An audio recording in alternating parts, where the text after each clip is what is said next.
This is Akashvani. In the weekly program Current Affairs, we now bring you a discussion on India and AI. The participants are Mr. Shali Ittaman, digital media expert, and Jiten Kumar Jain, IT and cybersecurity expert. The moderator is Momita Chatterjee Bakshi, journalist. Artificial intelligence, AI and Gen AI are more than just buzzwords. They are transformative, disruptive technologies that are promising to revolutionize sectors such as healthcare, agriculture, finance, education, auto, travel and hospitality, and much more. Take the case of healthcare, where AI can help in diagnosing diseases, prescribe the best treatments for critical illnesses, even aid preventive care and patient monitoring. In education, AI can support education by speeding up mundane and administrative tasks, transforming teaching and research methodologies, and enabling more personalized and in-depth interactions. At the same time, the rapid advancements of AI has raised questions around risks and impact on jobs. Ethical issues and responsible AI are topics that are being intensely discussed and deliberated in all global forums. The balance between potential of AI and its responsible use will indeed optimize AI's positive impact on lives and livelihoods in societies and businesses in India and across the world. To talk about India and AI, my guests today are Shali Ittaman, digital media consultant, and Jiten Jain, IT and cyber expert. Thank you for joining me on this discussion. Thank you. Thank you for having me. Let's start with a very basic question. What is artificial intelligence? How is it different from the technologies that we have seen in the past? How long has it been around? And how is AI going to really impact society and businesses? If you look at AI, it has been quite a journey. If you say from the 1950s, 60s, 70s, we have seen artificial intelligence in all kinds of forms and shapes. Let's take the basic calculator. Even that is artificial intelligence. As long as it can compute, it was artificial intelligence. It took us beyond the human capacities to do certain things. And so AI has been around. But it has really been a journey if you talk about AI, because AI has now got to narrow spaces. There is artificial narrow intelligence. And from here, we are talking about, Elon Musk says that by 2028, we would have crossed that border also. And we would have got to general intelligence also, where almost artificial intelligence reaches the human capacity to think. And then the beast happens, where you're talking about super computation. And so at that point, so this is kind of a journey that starts from AI and goes on to this superior version of AI, which people are speculating about. We know it's getting there, but there's a lot of speculation in that area. So AI has been around for years, isn't it? Yes, for almost 10 years now. Yeah. Why is it that it has suddenly started making headlines over the last 1 year or so? Is it because of ChatGPT? Is it because of Gen AI and the possibilities that brings into, real world? Yes, so generative capacity has actually changed the paradigm. Artificial intelligence was there, so there was a subset of uses that we could think about. But generative AI really has changed the ground realities here. That's because now it's beginning to generate content. So you train data and you derive certain things from data. That was artificial intelligence. Now it is going beyond its data, and we are talking about a time when it trains itself and starts to make its own rules and arrive at its own kind of decisions. So that's been the transformational leap. That's a journey by itself. So we are at the starting stages of it, but we'll get to a point where you'll think that it's almost beginning to compete with humans' capacity to think and perform. If we step back and look at, global cases, globally, what are some real world applications of artificial intelligence? And are we starting to see compelling use cases emerge yet for AI in the global context? How can AI really improve outcomes? Well, myriads of possibilities here. I mean, just in India's case, a lot of work has happened at the Supreme Court level. We have been combating the pendency of cases in the court across the country, from the lower courts to the higher courts to the Supreme Court itself. And under the former Chief Justice, there's a lot of work has happened, and AI has been the principal tool there. So we are looking at translations of case records that are available with the court. We are also looking in some way of assistance of clearing the pendencies, though that's of course a human factor there. But a lot of changes have happened there. In the fields of agriculture, climate change, AI plays a role. You look at disaster management. Disaster is a big problem now, but in cases of disaster management, prediction, better prediction, all that AI has now been a very helpful assistant. We haven't reached the stage when we can hand over everything to AI. We still need the human, but it has really helped the causes. So let's say 30-40% of the workload and the work efficiencies have improved because of the coming of AI and all the subsequent tools that have come along. So let's come to the Indian context. Which are the sectors that are likely to see the maximum benefits from artificial intelligence? Mr. Jain, would you like to take this question? I think in India, we have seen the implementation of AI in last 5 to 6 years in multiple sectors. For example, healthcare, where we are seeing growth of AI-powered solutions for improving diagnostics, patient care, and drug discovery.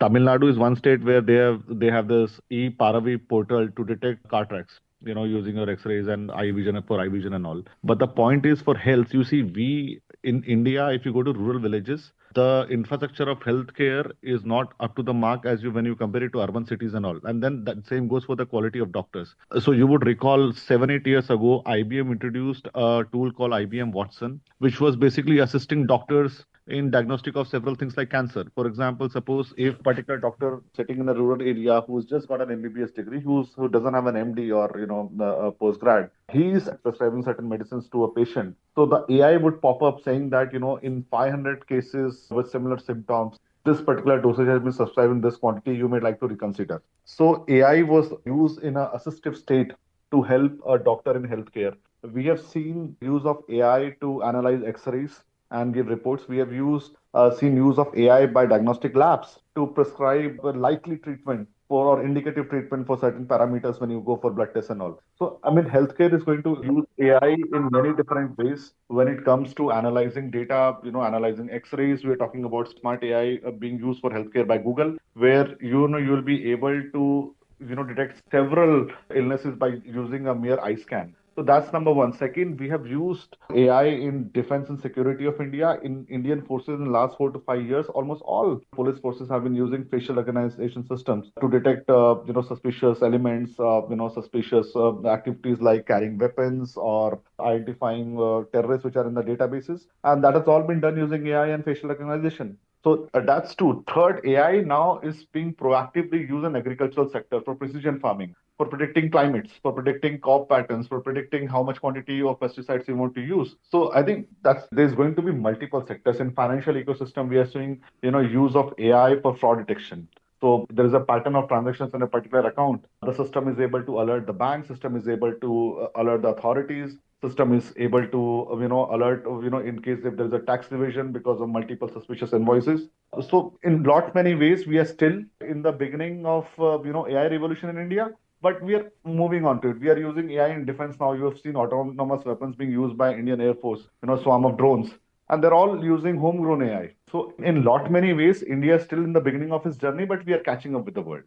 Okay. Shali, if you could just tell me, how big do you think is this AI opportunity for our society and businesses? And should India really approach AI, brace it as an opportunity only, or fight it as a threat? Well, no question of fighting it as a threat. I don't know, a lot of people do think about it as a threat. There are issues with it, but then we have to be part of this wave. And it is about grasping the leadership positions, allowing the Western worlds or the developing worlds or people who are at the forefront of this, to allow them to take leadership position comes with its own kind of risks. AI is also about data, the purity of the data, the kind of data that is being treated. Every country, every culture comes with its own kind of biases in the data. So if you allow the Western world, for example, to take the leadership position, we may have some losing ground there. So we need to come up to par and then probably take on leadership positions. There are a lot of disputes around that, whether we'll be able to do. I'm sure we have the capacity to take the leadership position in this. Yes.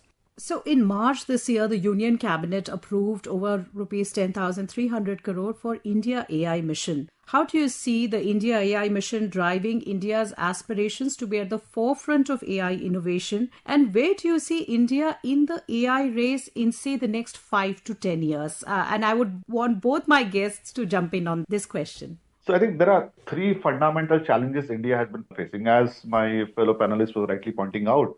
The whole capacity and the capability of a AI system, any machine learning model or language learning model, lies in the data you have and the quality of data sets you have. India today generates one of the largest data sets of anything in the world. Be it, how many cars are crossing a toll tax, how many people are paying taxes, who's buying what, how many online transactions. But the problem is still almost 5 to 6 years ago, most of the data was with government. It was unstructured. It was, not available digitally and especially at least for public uses. But in last 5 to 7 years, MyGov especially and the other initiatives by PMO have been making a lot of government data in API formats available to the public to train their models. Idea is that the world has been using Indian people to train their own machine learning models. I'll give you a simple example. You would have seen this many apps on Facebook who would be saying that upload your photo and see how would you look 30 years from now, 40 years from now. Right. You would have seen, how did you look? I mean, basically, they were trying to train their artificial intelligence to predict the changes in a human face if you were to detect a terrorist using an old photo. We had seen many, many examples that most of the language learning models or even the facial recognition systems used by Google or Facebook, they have all, majority of the data set was Indian because for 60% to 70% of their users come from India. So invariantly, we've allowed our people to become guinea pigs for these Western companies to train their own machine learning models. Second challenge was the complete lack of digital infrastructure in India. Like we didn't have a great cloud infrastructure in India till many years back. This Meghnad initiative by MeitY has not taken off well. They had to allow finally 16 to 17 foreign vendors to host the cloud infra in India and government data on it. Now Hiranandani Group, Adani's Reliance is coming in, but we're trying to catch up the bus. We missed the bus initially. So we still do not have, let's say, do we have 10,000 GPUs in India today? No. But the government is trying to create that. Then do we have any regulation for the ethical use of AI? Do we allow our startups to weaponize AI and sell it to foreign vendors? There is no regulation currently. How do you deal with the biases in the facial recognition? For example, if you go to China, the AI facial recognition which is used by Huawei, anybody with a big beard, they consider suspicious. But if you go to Middle East, that's not. So there is an inherent bias in the way you train that data. And if you want to avoid that, especially in a multi-religious and multicultural society like India, that is going to be a huge challenge. And in the absence of regulation, it's going to be very, very difficult. Third, what about poisoning of data? The biggest challenge in any AI-based machine, especially when you're going for autonomous robots, autonomous killing machines, tomorrow if somebody is able to poison the data which you're using to train your AI systems, and let's say self-driving car, if you're able to corrupt somebody's learning data and make a car drive in a red light, and there is an accident, whom do you hold responsible? And if there are mass accidents, what do you do? Because somewhere down the line, there will be thousands and thousands of cars on the streets which will be using or, which will be, driving autonomously. And tomorrow, if they start to learn something from a new model or a new data set which is corrupted, what happens? So that is a challenge where regulation comes in, where you regulate. Let's take the challenge of deepfakes. There is a flood of deepfake, pornographic videos of famous Bollywood personalities. We have never seen the use of generative AI to define and create the nudity of famous personalities. But when it comes to politicians, we suddenly woke up and we had this new IT rules which came in to deal with deepfakes. We had a new dedicated officer to take down the stuff. But by the time it is already too late, there is no Bollywood personality today in India whose pornographic deepfakes are not available online. So there are challenges on multifolds, and they can only be solved with effective and proactive regulation today. Right. Shali, would you like to come in here on how you see the India AI mission? And if I can just add to that, there are critics who say that AI's mainstream adoption or even Gen AI's mainstream adoption has been slower than expected, despite the giant build out of infrastructure. So between the headline and the hype on AI, where do things stand today? No, I don't think that this is slow progress. We are doing well. It's only that the speed of transformation is so huge. When you talk about 5 years and 10 years, you don't know what changes would come in technology. I mean, so many things are happening. The data sets are increasing because it's the human capacity to be interactive with knowledge. It's not as if the data rests in a silo. It is about the interaction between various data sets that are happening now. So, for instance, we have a lot of genetical data now. You have terrestrial data. You have data coming from under the ocean surfaces. Now you have space data with Elon Musk going everywhere. This humongous amount of data. What will happen? How will these machines work on these varied data sets? And what kind of information intelligence can be derived from it? That's what we have to see. We are doing fairly well on the generative AI front. We have done our bit. The world is kind of connected in certain ways. We can't say that the users in the Western world are ahead of us. No, we are doing it pretty well. But in our own kind of ways, we are using it well. But to say that in 5 years,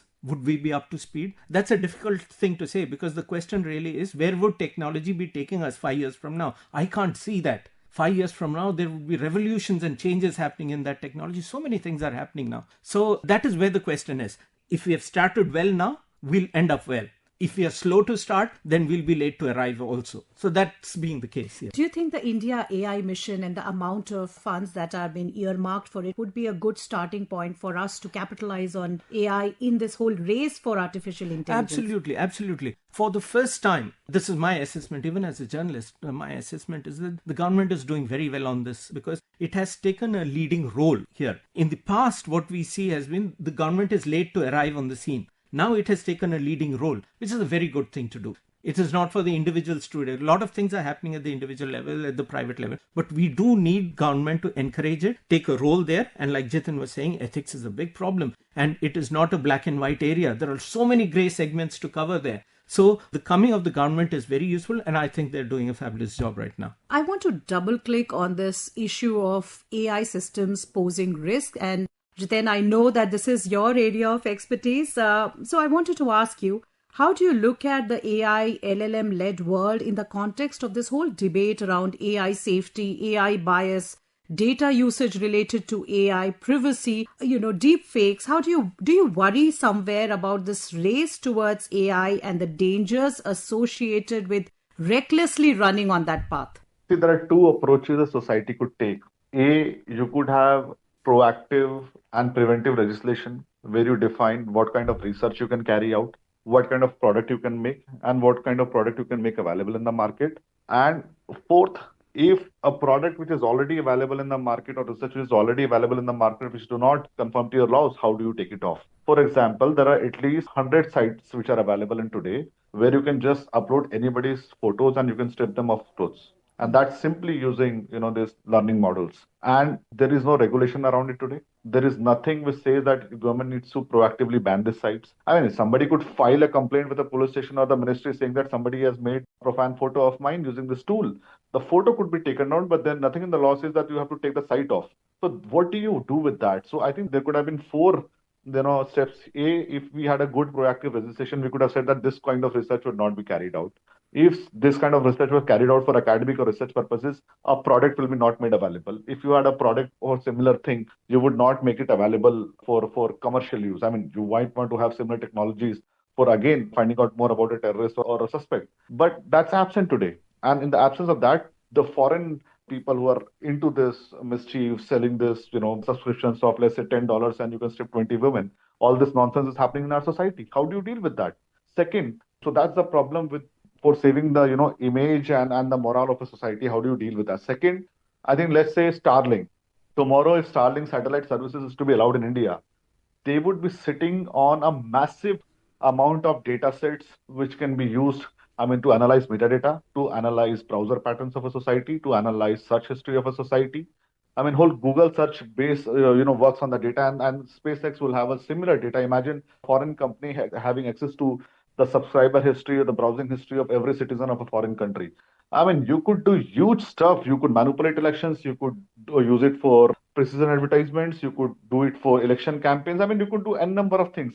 And especially in geographies like Africa and Asia, where there are no regulations which stops you from selling the data to someone else, monetizing it, selling it, commercializing it, is going to be a huge challenge that we actually cannot forecast in how many different ways this data can be used or misused. Third, the use of AI, the weaponization of AI in creating killer technologies, maybe, let's say AI-enabled killer robots for military. If the technology is made available, if the research is allowed without any confirming laws, what stops a startup from selling it to a private vendor who tomorrow could sell it to a hostile country or a private player, could be indulging in terrorism, Naxalism? How do you deal with that? So I think if you could have a preventive medicine for a disease you are foreseeing, it's better to go and research and invest in that than to have a postmortem approach and post-incident fixing approach. So artificial intelligence is one area where we need to, proactively invest and regulate, and reactively, again, lawfully ban certain things, stop certain things. If you don't do that, it's going to be a lawless society. It is going to create chaos. It is going to create organized chaos. And you will see all kind of maniacs and lunatics developing all sort of products and, weaponizing AI for all sort of things. I will come to guardrails and the regulations that need to be there. Before that, I wanted to ask you, some believe that adoption of AI will widen the employability gap. The industry watchers, many of them say that while new job categories will indeed emerge, there will be positions that will become permanently redundant. How will AI impact the job market and will it displace workers? Shali, would you like to go? Yes, there are going to be impacts on the job, and various people have various positions on it.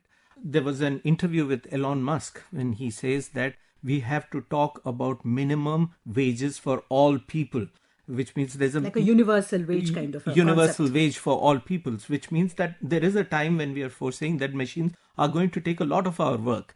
Jitin talked about medicines and doctors.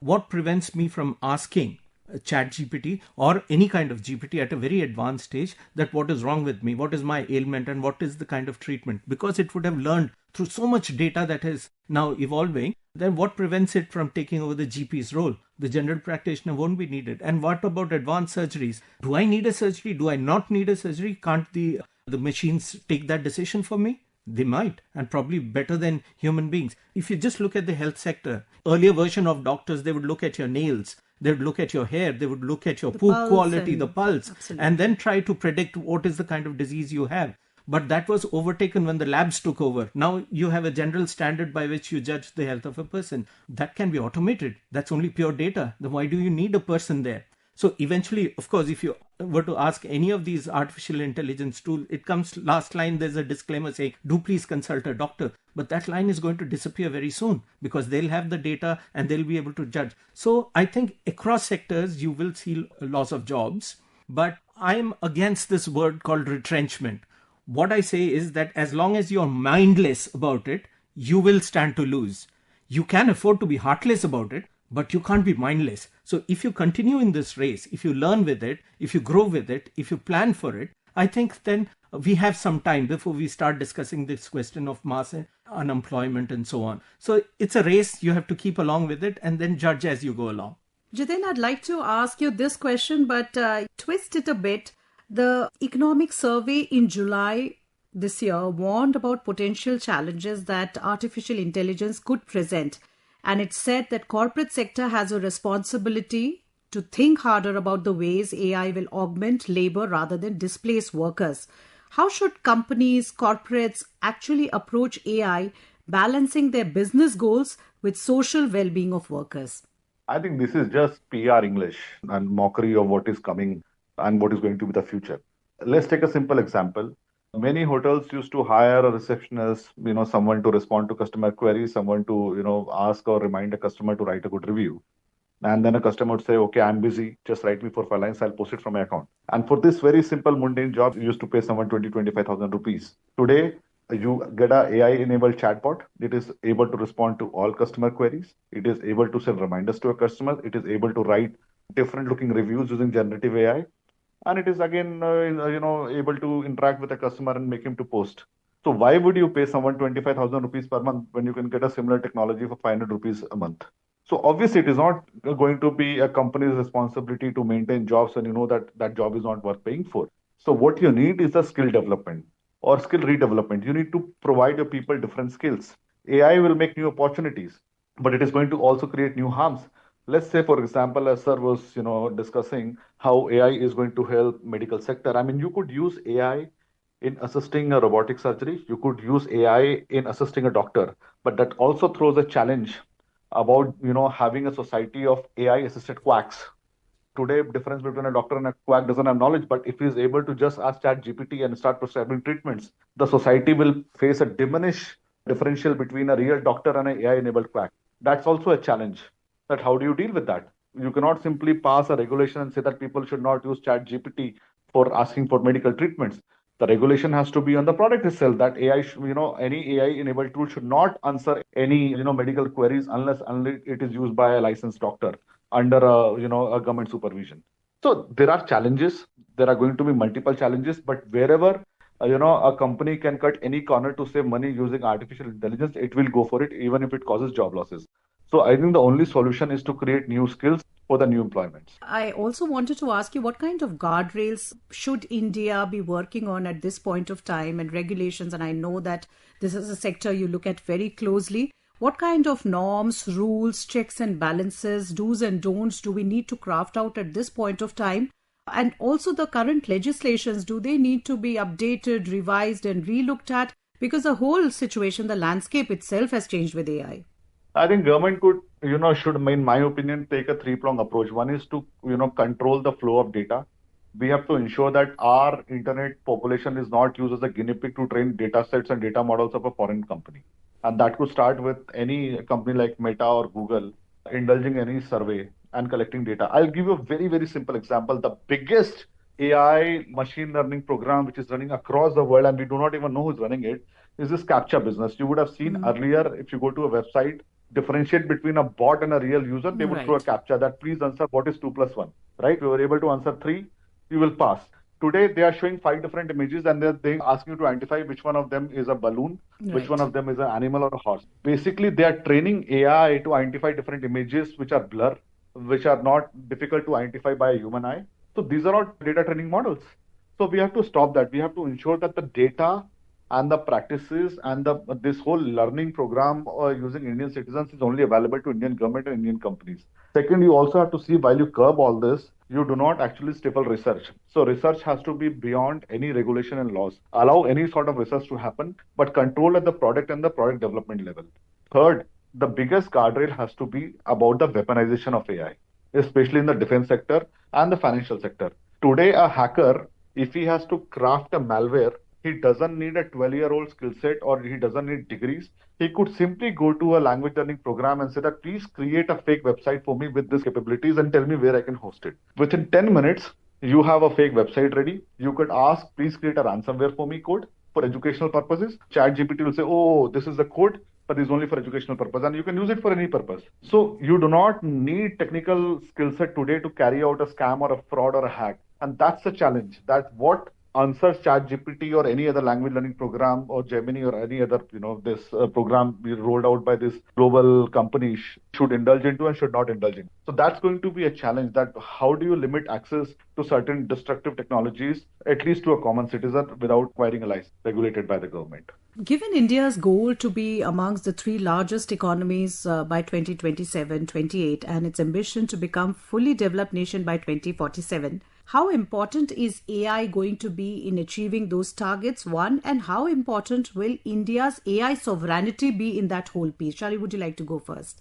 Well, I'll take up Indian sovereignty. It's a very double-edged sword here. You cannot de-link yourself from the world or what transformation. We can't have our own set of rules and say we live by this. We are in a connected world. And so the issue of sovereignty will come up at some point because we need intellectual sovereignty also among all other things, including economy and so on. Artificial intelligence really is going to play a key role in all of this. And I think there would be people like Jitin, for instance, who would be able to understand this much better. The ethical landscape is a very difficult area. So is the progress that we chart out on these. We really can't say that we will not do this while the rest of the world, because like he said, there's a fear of getting left behind. So we have to understand this road. There's no clear answer, at least in my mind. I'm not very clear because we do not know exactly where we are going. We are now talking about some country programming an artificial intelligence tool and then letting it loose on the world. I'm also fearful of a time when artificial intelligence gains so much capacity that it writes its own rules and start to dictate it to the world.